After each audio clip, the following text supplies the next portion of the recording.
क्या आप अटके हुए महसूस करते हैं? क्या अपने जीवन से और अधिक पा सकते हैं? क्या आप उन लोगों से ईर्ष्या करते हैं जो अपने सपनों का पीछा करते हैं, जबकि आप पहला कदम उठाने में ही संघर्ष करते हैं? हम में से कई इन सवालों और चिंताओं से दबे हैं, पर जवाब कहाँ और कैसे मिलेंगे, यह नहीं जानते। सफलता के सिद्धांत आपको आगे बढ़ने और जीवन में वास्तविक प्रगति शुरू करने में मदद कर सकते हैं। निम्न सारांश आपको व्यक्तिगत और पेशेवर दोनों क्षेत्रों में अभूतपूर्व सफलता पाने के लिए कालातीत सिद्धांतों की रूपरेखा देता है। फिर आप इन सिद्धांतों को अपने जीवन में लागू करके देखेंगे कि वे क्या बदलाव ला सकते हैं। इन अध्यायों में आप जानेंगे कि अपने विचारों से कैसे जम सकते हैं, आप अपने जीवन के लिए खुद जिम्मेदार क्यों हैं, और कार में तेल बदलना आपके सपनों को पाने का एक कदम क्यों है। अध्याय 1। बस शिकायतें, कोई बहाना नहीं। आप अपने जीवन के मार्ग के लिए स्वयं जिम्मेदार हैं। क्या आप अपनी निरर्थक दिनचर्या छोड़कर अपने सपनों का जीवन जीना चाहते हैं? तो आइए शुरू करें। व्यक्तिगत और पेशेवर सफलता की यात्रा में सबसे पहले आपको यह समझना होगा कि आप खुद अपने जीवन के निर्देशक हैं। जब हम असफल होते हैं तो अक्सर बहाने बनाते हैं और अपनी विफलता का दोष दूसरी चीजों पर डालते हैं। लेकिन ये घटनाएं हमें लंबे समय में कैसे प्रभावित करती हैं, यह हमारी प्रतिक्रिया पर निर्भर करता है। कल्पना कीजिए कि आपको $400 मिलते हैं। आप अपने लिए कुछ अच्छा खरीद सकते हैं या उस पैसे को म्यूचुअल फंड में निवेश कर सकते हैं। अगर आप पहला विकल्प चुनते हैं तो आपके पास कुछ नहीं बचेगा। अगर आप दूसरा विकल्प चुनते हैं तो आपने एक ऐसा निवेश किया है जिससे आप भविष्य में और पैसा कमा सकते हैं, एक बुद्धिमानी भरा फैसला। तो अगर आप अपने जीवन में सुधार देखना चाहते हैं तो आपको अपनी प्रतिक्रियाएं बदलनी होंगी। अपनी परिस्थितियों पर बस शिकायत करना बहुत आसान है, लेकिन अगर आप अपने जीने के तरीके और अपने फैसलों पर ज्यादा ध्यान दें तो आप जल्द ही देख पाएंगे कि आप सफलता के सही रास्ते पर हैं या नहीं। उदाहरण के लिए, आप या तो फिट हैं या फिर आउट ऑफ शेप। खुद से पूछें कि आप क्या कर रहे हैं या नहीं कर रहे हैं जिससे आपका शरीर ऐसा है। अगर आपका लक्ष्य वजन घटाना है तो आपको अपने रोजाना कैलोरी सेवन और गतिविधि के स्तर के बारे में जागरूक होना होगा। अपने आप से ईमानदार रहें। क्या आप अच्छा खाते हैं? क्या आपको चॉकलेट या जंक फूड छोड़ना चाहिए? कोई नहीं कहता कि बदलाव आसान है, इसके लिए अनुशासन, दृढ़ता और कुछ प्रयोग की जरूरत होती है। अगले अध्याय में आप जानेंगे कि अपने जीवन को बदलने की अच्छी शुरुआत कैसे करें। अध्याय 2। जीवन में अपना उद्देश्य ढूंढना आपको बेहतर तरीके से समझने में मदद करेगा कि आपके लिए सफलता का क्या मतलब है। क्या होगा अगर आप यह नहीं जानते कि आपकी व्यक्तिगत सफलता कैसी दिखेगी? चिंता मत करो, आप अकेले नहीं हैं। थोड़ा धीमे हो जाएं और सोचने के लिए कुछ समय निकालें। व्यक्तिगत सफलता की ओर पहला कदम है अपने अस्तित्व के कारण की जांच करना। आप धरती पर क्यों हैं? जीवन उद्देश्य अभ्यास आपको इसे खोजने में मदद कर सकता है। अपना उद्देश्य खोजने के लिए अपने 2 सबसे मजबूत व्यक्तित्व लक्षणों की पहचान करें, दूसरों से जुड़ने के तरीके बताएं और अपनी आदर्श दुनिया की कल्पना करें। इसके बाद इन्हें जीवन के उद्देश्य के एक वाक्य में जोड़ें। आप कह सकते हैं, मेरा उद्देश्य अपनी ईमानदारी और जुनून से दूसरों को उनके पेशे में आगे बढ़ने के लिए प्रेरित करना है, ताकि ऐसी दुनिया बने जहां लोगों के पास संतोषजनक करियर हो। अगला कदम है एक दृष्टि बनाना, एक मानसिक चित्र कि आपका आदर्श भविष्य कैसा दिखता है। आपकी आदर्श नौकरी क्या होगी? आपके पास कितना खाली समय होगा? कैसे दोस्त होंगे? अमेरिकी राष्ट्रपति जॉन एफ कैनेडी, जिन्होंने चंद्रमा पर इंसान भेजने की कल्पना की, और नागरिक अधिकार नेता मार्टिन लूथर किंग, जिन्होंने सभी के लिए एक स्वतंत्र और समान अमेरिका का सपना देखा, 2 प्रभावशाली दूरदर्शी थे। वे असंभव लगने वाले विचारों को हकीकत बनाने में सफल रहे, तो आप भी ऐसा क्यों नहीं कर सकते? जब आपके मन में अपना लक्ष्य स्पष्ट हो तो उसे छोटे छोटे महत्वाकांक्षी, विशिष्ट और ठोस लक्ष्यों में बांट लें। आप क्या हासिल करना चाहते हैं और उसे पाने के लिए आप खुद को कितना समय देंगे? उदाहरण के लिए, कर्मचारियों से अच्छा व्यवहार करना अच्छा है, लेकिन यह कोई मापने योग्य लक्ष्य नहीं है। एक स्पष्ट लक्ष्य होगा, मैं इस हफ्ते के अंत तक नई परियोजना में मदद के लिए 6 कर्मचारियों की सराहना करूंगा। प्रगति नापकर आप जान पाएंगे कि लक्ष्य पूरा हुआ या नहीं। अपनी दृष्टि के हर हिस्से के लिए लक्ष्य तय करने से वर्तमान और अंतिम सफलता के बीच की दूरी कम होगी। अध्याय 3। जब आप अपने सपने को साकार करते हैं, आपको इसे देखना, सूंघना और महसूस करना चाहिए जैसे यह वास्तविक हो। आप अपने आराम क्षेत्र से बाहर निकलकर अपने लक्ष्य की ओर कैसे बढ़ सकते हैं? 2 अभ्यास, दृढ़ संकल्प और कल्पना चित्रण, आपकी मदद कर सकते हैं। पुष्टि तब शुरू होती है जब आप अपने लक्ष्य को ऐसे बताते हैं जैसे वह पूर्ण वाक्य में पहले से ही हासिल हो चुका हो। सबसे प्रभावी पुष्टियां पहले व्यक्ति में सकारात्मक और सीधी होती हैं। उदाहरण के लिए मुझे अपनी नई पीली लैम्बोर्गिनी में हाईवे पर गाड़ी चलाना पसंद है। यह कहने से कहीं अधिक प्रभावी है कि मुझे एक नई कार चाहिए। आपको बिल्कुल बताना चाहिए कि लक्ष्य पूरा होने पर कैसा दिखेगा। यह भी जरूरी है कि आप अपने पुष्टि वाक्य में जोड़ें कि लक्ष्य पाने पर आप कैसा महसूस करेंगे। शोधकर्ताओं ने पाया है कि जब विचार मजबूत भावना से जुड़ा होता है तो वह हमारी याददाश्त में बेहतर तरीके से रहता है। इसलिए मैं अपनी नई पीली लैम्बोर्गिनी में हाईवे पर गाड़ी चलाते समय रोमांचित महसूस करता हूँ। एक बेहतरीन पुष्टि है। एक बार जब आप अपनी पुष्टियां तैयार कर लें तो हर एक को एक जीवंत छवि से जोड़ें, जिसे विजुअलाइजेशन कहते हैं। ऐसा करने के लिए अपनी आंखें बंद करें और अपनी पुष्टि की जितनी हो सके उतनी विस्तार से कल्पना करें। अगर आपका संकल्प है, मुझे मैड्रिड में अपने विला के धूप कक्ष में आराम करना अच्छा लगता है, तो अपने घर के रंगों, धूप कक्ष के फर्नीचर आदि की कल्पना करें। अपनी मानसिक छवि में आवाजें, खुशबू और स्वाद जोड़ें। आपके धूप कक्ष में सोफे पर बैठना शारीरिक रूप से कैसा महसूस होता है? क्या आप व्यस्त सड़क या पक्षियों के गाने की आवाजें सुन सकते हैं? जितना अधिक आप अपनी कल्पना को भावनाओं और इंद्रिय विवरणों से भरेंगे, उतना ही गहराई से आप इसे महसूस करेंगे, जिससे आपको लक्ष्य तक पहुंचने के लिए अधिक शक्ति और गति मिलेगी। अध्याय 4। सफल होने के लिए दृढ़ रहें। कभी भी ना के आगे न झुकें और अभ्यास अभ्यास अभ्यास करना न भूलें।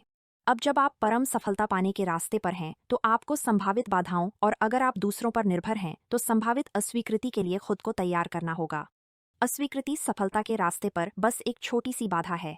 अगर कोई ना कहता है तो अपने अगले कदम को ध्यान में रखते हुए तब तक प्रयास करते रहें जब तक कोई हाँ न कह दे।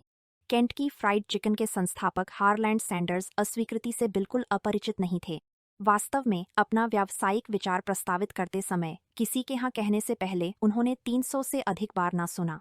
अगर वे पहली अस्वीकृति पर ही हार मान लेते तो आज दुनिया भर में 11,000 से अधिक KFC रेस्तरां नहीं होते। बेस्ट सेलर लेखक स्टीफन किंग ने भी कई अस्वीकृतियों के बाद अपनी किताब कैरी की पांडुलिपि छोड़ने का विचार किया था। लेकिन क्योंकि उन्होंने हार नहीं मानी, कैरी ने 4 मिलियन से अधिक प्रतियां बेचीं और इसकी फिल्म भी बनी। अपने सपनों के जीवन की ओर बढ़ते हुए आपको जो करते हैं उसमें उत्कृष्ट होना जरूरी है। ध्यान देने योग्य एक महत्वपूर्ण सिद्धांत है कि आप एक उत्कृष्ट प्रदर्शनकर्ता बने। प्रयास करते रहने और एक समय में एक कदम अपने लक्ष्य की ओर बढ़ने से कभी न डरें। लेखक डेबी मैकम्बर का उदाहरण लीजिए। अपनी पहली किताब बेचने से पहले उन्हें 5 साल कड़ी मेहनत करनी पड़ी। उन्होंने अपने बच्चों की परवरिश करते हुए 2.5 साल तक लिखा और दबाव बढ़ाते हुए उनके पति चाहते थे कि वह अपना सपना छोड़कर काम पर वापस जाएं। हालांकि मैकम्बर जानती थी कि वह ऐसा कर सकती है और पैसे की तंगी, कभी छुट्टी न लेने और नींद की कमी के बावजूद अपने सपने को पाने में 2.5 साल और लगाए। अंत में यह सब इसके लायक था। उन्होंने 100 से अधिक किताबें प्रकाशित की हैं और कई बेस्ट सेलर बन गई हैं। अब जब आप जानते हैं कि दृढ़ता ही सफलता की कुंजी है, तो आप सफलता को कैसे आने देंगे? अध्याय 5। अपने अधूरे काम या प्रोजेक्ट्स को खत्म करें, सौंपें, टालें या छोड़ दें। अब जब हमने सफलता के मूल सिद्धांतों को समझ लिया है, तो आइए उन कामों पर ध्यान दें जिन्हें आपको अपने सपनों को पाने से पहले पूरा करना होगा। सबसे पहले आपको अधूरे कामों को निपटाना होगा। क्या आपके पास कोई ऐसे प्रोजेक्ट हैं जिन्हें आपने बीच में छोड़ दिया है? क्या आपको अपनी अलमारी साफ करनी है या पिछले साल के टैक्स भरने हैं? ये छोटी छोटी चीजें आपके बड़े लक्ष्यों को पाने की ऊर्जा छीन सकती हैं। इसे ऐसे देखें, 15 अधूरे प्रोजेक्ट से बेहतर है 5 पूरे किए हुए प्रोजेक्ट्स। एक उपयोगी तरीका है पूर्णता सप्ताहांत निर्धारित करना, जहां आप अपने सभी अधूरे कामों को पूरा करने के लिए समय निकालते हैं। स्पष्ट और निर्णायक बने। या तो इसे करें, किसी को सौंपें, टालें या छोड़ दें। हालांकि किसी काम को टालना उत्पादक नहीं लगता, यह टाल मटोल से अलग है क्योंकि आप सोच समझकर उसे बाद के लिए रख रहे हैं। यह सफाई सिर्फ आपकी भौतिक चीजों पर ही नहीं बल्कि आपके रिश्तों पर भी लागू होती है। आप कितनी ऊर्जा बर्बाद कर रहे हैं उस सहकर्मी से नाराज रहकर जिसने आपके काम को अपना बताकर बेचा?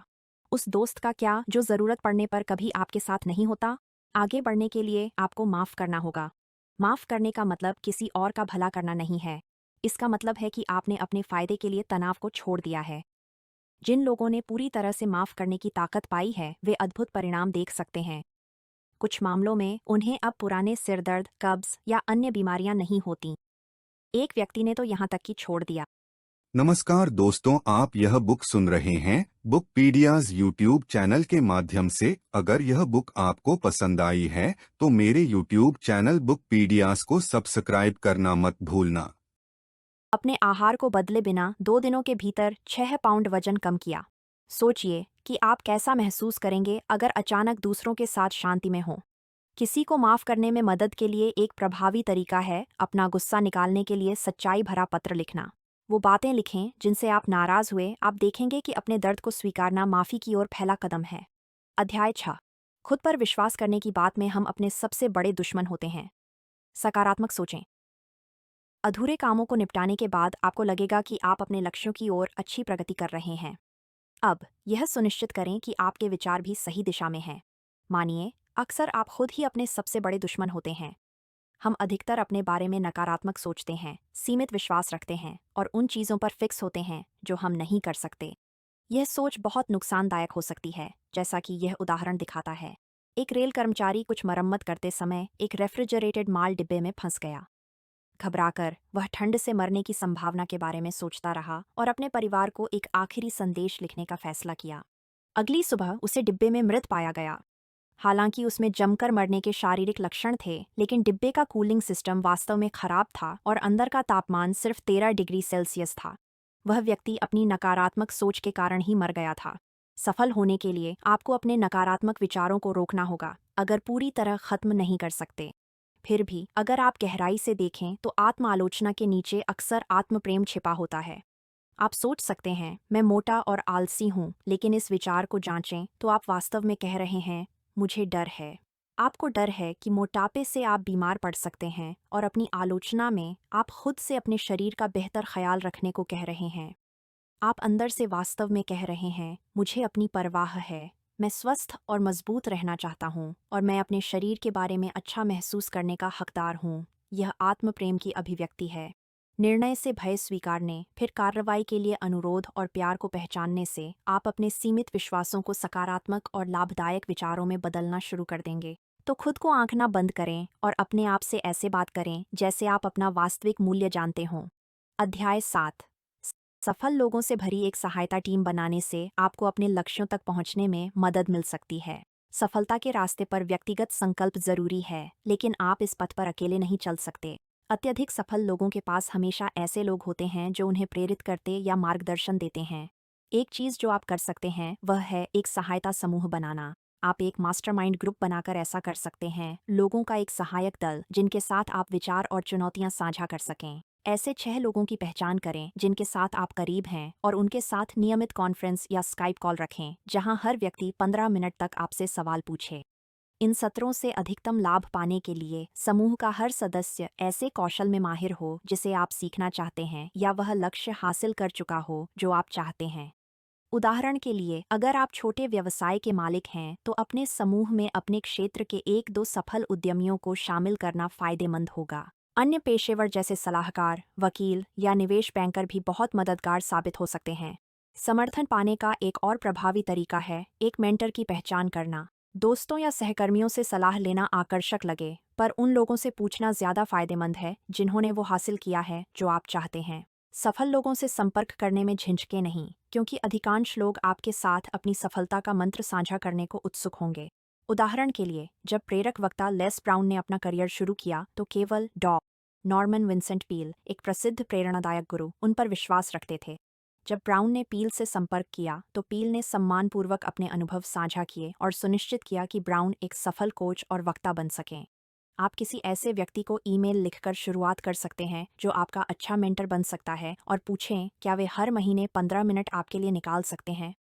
अध्याय 8। दूसरों का समर्थन करें और वे बदले में आपका समर्थन करेंगे। सार्थक, ईमानदार रिश्ते बनाएं। अपने समर्थन नेटवर्क से पूरा लाभ पाने के लिए आपको पहले ईमानदारी और सराहना की मजबूत नींव रखनी होगी। सच बोलना डरावना हो सकता है, लेकिन अगर हमें दूसरों से जुड़ना है तो हमें सच बोलना ही होगा। जैक कैनफील्ड और लैरी प्रिंस की कहानी और आत्मसम्मान के लिए उनके गैर लाभकारी संस्थान पर विचार करें। 2 लोगों ने लॉस एंजल्स काउंटी शिक्षा कार्यालय के लिए नौकरी खोजने वालों का प्रशिक्षण कार्यक्रम डिजाइन करने का प्रस्ताव दिया, लेकिन जब उन्हें कार्यक्रम की सीमाओं का पता चला तो उन्होंने काउंटी अधिकारियों को बताया कि वे नियमों का पालन नहीं कर सकते, जिससे प्रतियोगिता और $7.3 लाख का अनुदान खोने का खतरा था। पर अपनी ईमानदारी के कारण वे वास्तव में प्रतियोगिता जीत गए। ईमानदारी के अलावा रिश्तों में दूसरों की सराहना को अक्सर कम आंका जाता है। लगभग 200 कंपनियों के एक अध्ययन में कर्मचारियों ने 10 प्रेरक विषयों की सूची में सराहना को सबसे बड़ा प्रेरक माना। हालांकि प्रबंधकों और पर्यवेक्षकों ने सराहना को 8वें स्थान पर रखा। यह स्पष्ट है कि हम काम पर अधिक सराहना चाहते हैं, इसलिए दूसरों की सराहना करके आप भी अपना योगदान दें। आप यह वास्तव में कैसे करते हैं? यह इस बात पर निर्भर करता है कि आप किस प्रकार के व्यक्ति हैं, श्रवण, दृश्य या स्पर्श प्रधान। दूसरों की सराहना का सबसे अच्छा तरीका है उनकी रुचियों को जानना और प्रशंसा के विभिन्न तरीकों को मिलाना। जैसे आप किसी को खाने पर बुला सकते हैं, पीठ थपथपा सकते हैं, फोन पर तारीफ कर सकते हैं या धन्यवाद कार्ड लिख सकते हैं। पर सबसे जरूरी है जितना हो सके उतना सच्चे रहें। जब सच बोलना जरूरी हो तो छिपाएं नहीं, और जो आपका साथ देते हैं उनका सम्मान और आभार जताना न भूलें। अध्याय 9। अमीर होने का मतलब सिर्फ बैंक में पैसा होने से कहीं ज्यादा है। क्या आप मानते हैं कि पैसा सभी बुराइयों की जड़ है? अगर हाँ, तो आपको धन के अर्थ को अपने लिए फिर से परिभाषित करना होगा। हम में से ज्यादातर सोचते हैं कि धन सिर्फ पैसे, संपत्ति या वस्तुओं से जुड़ा है, लेकिन यह इससे कहीं अधिक है। धन में बौद्धिक, मानवीय और सामाजिक पहलू भी शामिल हैं।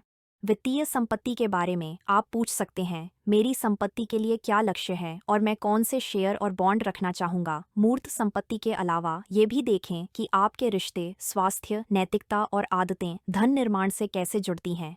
साथ ही अपनी शिक्षा, प्रतिष्ठा और कौशल पर भी विचार करें। इन सब बातों को ध्यान में रखकर आप अपने धन को अपने फायदे के लिए काम करा सकते हैं। कई आर्थिक रूप से सफल लोग अपनी मानवीय और बौद्धिक संपत्ति को वित्तीय संपत्ति से ज्यादा मूल्यवान मानते हैं, क्योंकि स्वास्थ्य, खुशी और रिश्ते ही स्थायी वित्तीय सफलता की नींव हैं। एक और चीज जो आपकी खुशहाली में बढ़ोतरी करेगी वो है अपना समय किसी अच्छे कारण के लिए देना। दूसरों की मदद करने से हमें अपने जीवन में संतुष्ट और खुश रहने में अद्भुत मदद मिलती है। स्वयं सेवा पर हुए अध्ययनों से पता चला है कि जो लोग दूसरों की मदद करते हैं वे लंबा और स्वस्थ जीवन जीते हैं। इसके अलावा जो लोग कम उम्र में स्वयं सेवा और दूसरों की मदद करते हैं वे बाद में एक सफल करियर बनाने की ज्यादा संभावना रखते हैं। सोचिए कि कौन से कारण आपके दिल के सबसे करीब हैं।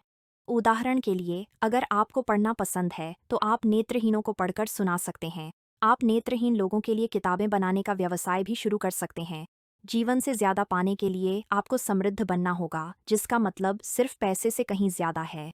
अंतिम सारांश, आप अपनी बड़ी महत्वाकांक्षाएं हासिल कर सकते हैं, पर इसके लिए कुछ समझ चाहिए। सफलता के सिद्धांतों का पालन और अभ्यास आपको अपने निजी और पेशेवर लक्ष्य पाने और सपनों का जीवन जीने में मदद करेगा। कार्रवाई योग्य सलाह, आज अपनी टू डू लिस्ट से एक परेशान करने वाला काम खत्म करें। यह कागजात फाइल करना या कार का ऑयल चेक करवाना जैसा छोटा काम हो सकता है, पर एक उपेक्षित काम पूरा करना, चाहे रोज एक ही, बड़े लक्ष्यों को पाने में मदद करेगा। अपने आदर्श व्यक्ति से उनके 15 मिनट मांगिए। ऐसा कोई व्यक्ति खोजें जिसने आपके जैसा सपना पूरा किया हो और उनसे हर महीने 15 मिनट मार्गदर्शन के लिए मांगें। सबसे बुरा जो हो सकता है वो है ना, और अच्छे में आपको ऐसा व्यक्ति मिल सकता है जो आपके सपनों के जीवन में अमूल्य सहायक बने। सुनने के लिए धन्यवाद। अगली मुलाकात तक सफलता के लिए प्रयासरत रहें। नमस्कार दोस्तों, आप यह बुक सुन रहे हैं बुकपीडियाज यूट्यूब चैनल के माध्यम से। अगर यह बुक आपको पसंद आई है तो मेरे यूट्यूब चैनल बुकपीडियाज को सब्सक्राइब करना मत भूलना।